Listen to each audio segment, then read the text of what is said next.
ರಾಜ್ಯ ಅಧ್ಯಕ್ಷರಾಗಿದ್ದರು, KPCC ಅಧ್ಯಕ್ಷರಾಗಿದ್ದರು. ನೀವು ನಮ್ಮನ್ನು ರಕ್ಷಣೆಗೆ ಬರಬೇಕು. ನಾವು ನಿನ್ನೆ ನಿಮ್ಮ ಪೊಲೀಸರು ಬಹಳ ಜವಾಬ್ದಾರಿಯಿಂದ ರೈತರ ಜೊತೆ ನಡ್ಕೊಂಡಿದ್ದಾರೆ. ನಾನು ಪೊಲೀಸ್ ವರಿಷ್ಠಾಧಿಕಾರಿಗಳವರೆಗೂ ಕೂಡ ನಾನು ಅಭಿನಂದನೆ ಸಲ್ಲಿಸ್ತೇನೆ. ಮತ್ತು DC ಮೇಡಮ್ ಅವರು ಕೂಡ ಇಬ್ಬರೂ ಕೂಡ ನಮಗೆ ಎರಡು ಕಣ್ಣಿದ್ದಂಗೆ ಜಿಲ್ಲೆಯಲ್ಲಿ. ಅವರಿಬ್ಬರೂ ಕೂಡ ವರದಿ ಸರ್ಕಾರಕ್ಕೆ ಕೊಡಬೇಕೇನಾಗಿದೆ ಅಂತೇಳಿ, ಕೊಟ್ಟು ಇದನ್ನು ಅವೈಜ್ಞಾನಿಕವಾಗಿದೆ ಅಂತೇಳಿ ಒಂದು ಸಮೀಕ್ಷೆ ಮಾಡಿ ಸರ್ಕಾರನೇ ಮಾಡಿ ಅದನ್ನು ಕೊಡಬೇಕು.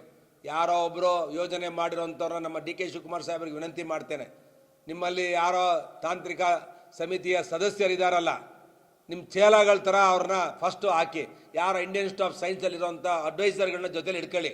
ಯಾರ ರಿಟೈರ್ಡ್ ಆಗಿರೋನು ನೀವು ಹೇಳಿದ ತಕ್ಷಣ ಒಂದು ಯೋಜನೆ ಮಾಡ್ತಾನೆ. ಇಡೀ ಯೋಜನೆ ಹಾಳು ಮಾಡಿರೋಂಥ ಕೆಲವು ಅಧಿಕಾರಿಗಳು ಹೇಮಾವತಿಲಿ ಅಯೋಗ್ಯರಿದ್ದಾರೆ. ಫಸ್ಟ್ ಅವ್ರನ್ನ ವಾಶ್ಔಟ್ ಮಾಡಬೇಕು. ಯಾವ ಸರ್ಕಾರ, ಜಯಚಂದ್ರ ಮಂತ್ರಿ ಆದರೆ ಸಿರಾಗ್ ತೊಗೊಂಡೋಗ್ತಾರೆ, ಪರಮೇಶ್ವರ್ ಅವ್ರ ಮಂತ್ರಿ ಆದರೆ ತೊಗೊಂಡೋಗ್ತಾರೆ, ಸುರೇಶ್ ಗೌಡ ಆದರೆ ಒಂದು ಯೋಜನೆ ಮಾಡಿಸ್ತಾನೆ. ಈಗ ರಂಗನಾಥ್ ಆಗಿದ್ದಾರೆ, ಅವರ ಹತ್ತಿರದ ಸಂಬಂಧಿಕರು ಅವರು ಒಂದು ಯೋಜನೆ ಮಾಡಿಸ್ಕೊಳ್ತಾರೆ. ಯಾವನ ಸರ್ಕಾರ ಇದ್ದಾಗ ಯಾವನು ಅಧಿಕಾರದಲ್ಲಿ ಇರ್ತಾನೆ, ಸರ್ಕಾರಗಳು ಅಂತಂಥವ್ರು ಒಂದು ಯೋಜನೆ ಮಾಡಿದ್ರೆ ನೀರಾವರಿ ಯೋಜನೆ ಉಳಿಯುತ್ತಾ. ನಾನು ಈ ಸಂದರ್ಭದಲ್ಲಿ ಹೇಳೋದಷ್ಟೇ, ಕಾವೇರಿ ನೀರಾವರಿ ನಿಗಮ ಇರ್ಬೋದು, ಕರ್ನಾಟಕ ರಾಜ್ಯದಲ್ಲಿ ಯಾವುದೇ ನಿಗಮ ಇರ್ಬೋದು, ಈ ಚೇಲಾಗಳನ್ನ ಬಿಟ್ಟು ಇಂಡಿಯನ್ ಇನ್ಸ್ಟಿಟ್ಯೂಟ್ ಆಫ್ ಸೈನ್ಸಲ್ಲಿರುವಂಥ ಟೆಕ್ನಿಕಲ್, ಇಡೀ ದೇಶದಲ್ಲಿ ಬೆಸ್ಟ್ ಟೆಕ್ನಿಕಲ್ ಅಸಿಸ್ಟೆಂಟ್ ಇರೋರನ್ನ ಮಾರ್ಗದರ್ಶಕರನ್ನ ಇಟ್ಕೊಂಡ್ರೆ ಮಾತ್ರ ಈ ನೀರಾವರಿ ಯೋಜನೆಗಳು ಉಳಿತವೆ. ಇಲ್ಲ ಅನ್ನೋ ರಾಜಕೀಯದ ದುರುದ್ದೇಶಕ್ಕೆ ಯಾವನ MLA ಆಗಬೇಕು ಮುಂದೆ ಅನ್ನೋನೆಲ್ಲ ಯೋಜನೆ ಮಾಡಿ ಮೂಲ ಯೋಜನೆಗಳನ್ನು ಹಾಳು ಮಾಡೋವಂಥದ್ದು ಆಗಬಾರ್ದು. ನಾನು ಒಂದು ಸರ್ಕಾರಕ್ಕೆ ಕೇಳ್ತಾ ಇದ್ದೇನೆ, ಈ ಯೋಜನೆ ಮಾಡೇ ಮಾಡ್ತೀವಿ ಅಂತ ಪರಮೇಶ್ವರ್ ಅವರು ಹೇಳಿರೋದು ಬಹಳ ನೋವನ್ನು ತಂದಿದೆ. ಜಿಲ್ಲೆಯಲ್ಲಿ ಜನ ಶಾಪ ಆಗ್ತಿದ್ದಾರೆ. ಪರಮೇಶ್ವರ್ ಸಾಹೇಬರೇ, ಇವತ್ತು ಕಾಲ ಮಿಂಚಿಲ್ಲ. ನಿಮ್ಮ ಮೇಲೆ ನಮ್ಗೆ ವಿಶ್ವಾಸ ಇದೆ.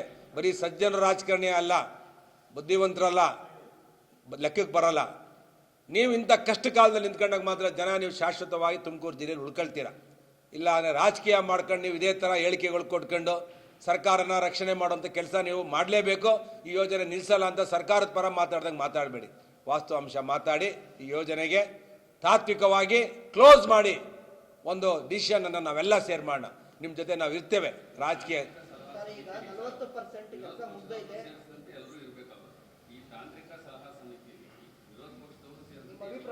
ತಾಂತ್ರಿಕ ಸಮಿತಿ ಅಂತ ಹೇಳಿದ್ರೆ ನೋಡ್ರಿ, ಅಲ್ಲಿರುವಂಥ ಸೈಂಟಿಸ್ಟ್ಗಳು ಅಂದರೆ ಹೈಡ್ರಾಲಿಕ್ ಎಕ್ಸ್ಪರ್ಟ್ ಇರ್ತಾನೆ, ಮತ್ತು ನಾಲೆಜ್ ಸ್ಪೀಡ್ನ ವೆಲಾಸಿಟಿನ ಕಂಡುಹಿಡಿಯೋನಿರ್ತಾನೆ. ಇಲ್ಲಿ ಇಷ್ಟು ನೀರು ತೆಗೆದ್ರೆ ಮುಂದಕ್ಕೆ ಇದು ವೆಲಾಸಿಟಿಲಿ ಹೋಗುತ್ತಾ, ಇವೆಲ್ಲವನ್ನು ಹೈಡ್ರಾಲಿಕ್ ಮತ್ತು ವೆಲಾಸಿಟಿಗಳನ್ನ ಲೆಕ್ಕ ಹಾಕೊಂತವ್ರೆ ತಾಂತ್ರಿಕ ಸಮಿತಿ.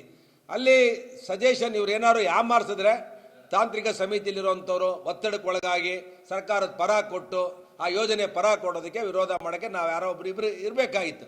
ಇವ್ರು ಏನೂ ಇಲ್ಲ, ಯಾವನೊಬ್ಬನ ಕಾಗೆ ಗುಬಚ್ಚಿ ಕತೆ ಥರ ತಂದು ಒಬ್ಬನ ಕಮಿಟಿ ಮಾಡಿದ್ರು, ಆ ರಿಪೋರ್ಟ್ ಕೊಟ್ಟರು. ಆ ರಿಪೋರ್ಟ್ ಕೊಟ್ಟ ಮೇಲೆ ಅವ್ರು ಪರಮೇಶ್ ಸಾಹೇಬ್ರು ನಮ್ಮನ್ನು ಮೀಟಿಂಗ್ ಕರಿಬೇಕಲ್ಲ, ತಾಂತ್ರಿಕ ಸಮಿತಿ ಬಂದಿದ್ಯಪ್ಪ ಕೂತ್ಕೊಂಡು ಮಾತಾಡೋಣ ಬನ್ನಿ ಅಂತ. ನಾವು ಅದನ್ನು ಒಪ್ಪೋದು ಇಲ್ಲ ಬಿಡ್ರಿ. ಆ ಸಮಿತಿ ಮೀಟಿಂಗ್ ಕರೆದ್ರೂ ನಾವು ಹೋಗಲ್ಲ. ಆ ತಾಂತ್ರಿಕ ಸಮಿತಿ ತೊಗೊಂಡೋಗಿ ಕಸದ ಬುಟ್ಟಿಗೆ ಹಾಕ್ಲಿ ಸರ್ಕಾರ. ಅವ್ರು ಹೇಳಿ ಬರ್ಸ್ಕೊಂಡಿರುವಂಥ ಸಮಿತಿ ಅದು. ಸರ್ಕಾರ ಹೇಳಿ DK ಶಿವಕುಮಾರ್ ಅವ್ರು ಹೇಳಿ ಬರ್ಸ್ಕೊಂಡಿರುವಂಥ ತಾಂತ್ರಿಕ ಸಮಿತಿ ಸಲಹೆಗೆ ನಾವು ಕಚ್ಚೆನೂ ಕಟ್ಟಲ್ಲ. ನಮ್ದು ಒಂದೇ, ಈ ಯೋಜನೆ ನಿಲ್ಬೇಕಷ್ಟೇ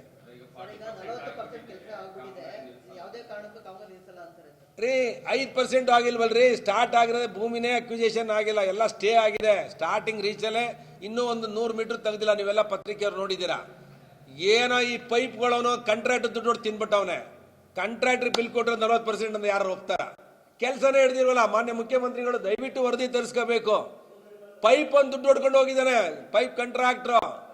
ಇನ್ನಲ್ಲಿ ಕೆಲಸನೇ ಬೇಸ್ ಕೆಲಸ ಏನೋ ನಾಲೆ ಹೊಡೆದ್ರೆ 40% ಅಂದರೆ ಒಪ್ಪೋದು. 1% ನಾಲೆ ಹೊಡೆದಿಲ್ವಲ್ಲ.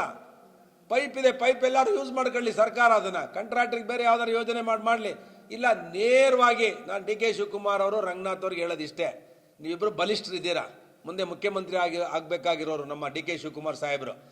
ಇನ್ನು 70 ಕಿಲೋಮೀಟ್ರಿಂದ ಈಗ ತಗೊಂಡು ಹೋಗ್ತಿದ್ದೀರಾ. ನಾಳೆ ಸ್ಟಾರ್ಟ್ 0 ಇಂದ 70 ನೀವು 130 ಕಿಲೋಮೀಟರ್ 140 ಶಾರ್ಟ್ ಕಟ್ಟಲ್ಲಿ ತೊಗೊಂಡು ಹೋಗ್ತೀರಾ. 100 ಕಿಲೋಮೀಟರ್ ಎಷ್ಟೋ ಗೊತ್ತಿಲ್ಲ, ಅದು ಟೋಟಲ್ ಇವ್ರು ತೊಗೊಂಡು ಹೋಗ್ತಿರೋದು.